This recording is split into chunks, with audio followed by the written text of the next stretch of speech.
This is the only ND filter video you will ever need. In the next few minutes you will learn what an ND filter actually does, why your footage looks digital without one, which strengths to use in every lighting situation, and which set I would actually buy. So let's get right into it.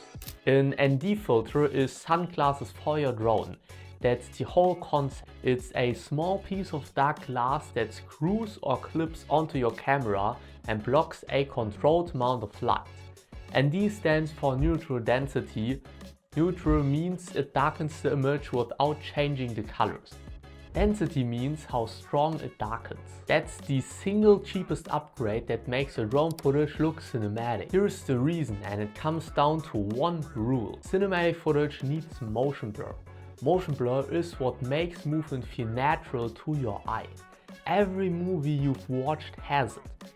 Your drone footage without an ND filter doesn't. The rule that creates motion blur is the 180-degree rule. Your shutter should be double your frame rate. So shooting 4K at 24 frames means your shutter should be 150. Now the problem, when you're outside and set your shutter to 150, your image blows out to pure white. And it will probably look like this. So the drone in auto mode cranks the shutters to something like 1/2000 to compensate. And at 1/2000 every frame is razor sharp. No motion blur, that's the digital harsh phone footage look. The ND filter solves this. It blocks the extra light so you can keep the shutter at 150 even at noon. Motion blur comes back and the footage instantly feels more like a film. ND filters come in strength. The number tells you how much light gets blocked. ND8 blocks 3 stops of light, ND16 blocks 4, and so on. Higher number means darker glass and more light is blocked. Some sets also include ND or PL filters.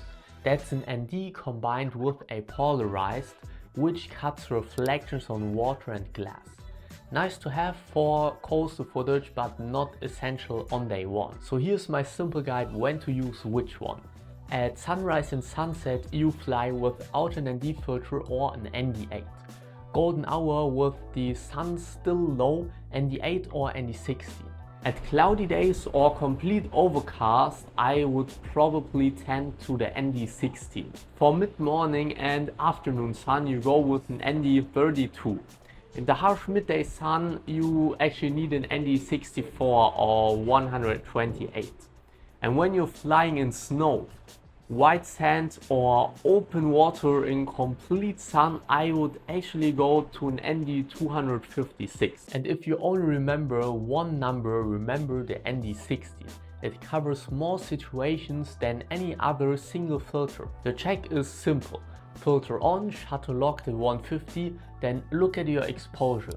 Too bright means you need a one step darker, and too dark means you need a one step lighter.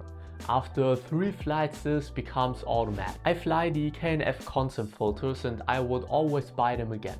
Just go on Amazon, look up ND filter and then your drone model and get a set of ND8 to ND64 and you're completely set. So that's the complete ND filter picture, what it is, why motion blur matters, which strength for which light and which set to buy. But here's the honest part, the ND filter is one link in a complete chain.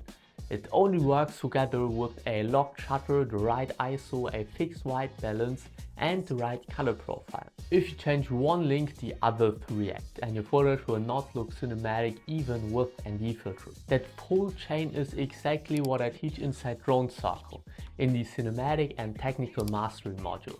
ND filter mastery, exposure, ISO, shutter, white balance and exposure mistakes. And then one lesson where we put the whole chain together in a real flight. Plus some personal feedback on your actual footage when something still looks off. The first link in my description or on my profile takes you straight to Drone Circle. Tell me in the comments what you want to know next and I will see you in the next one.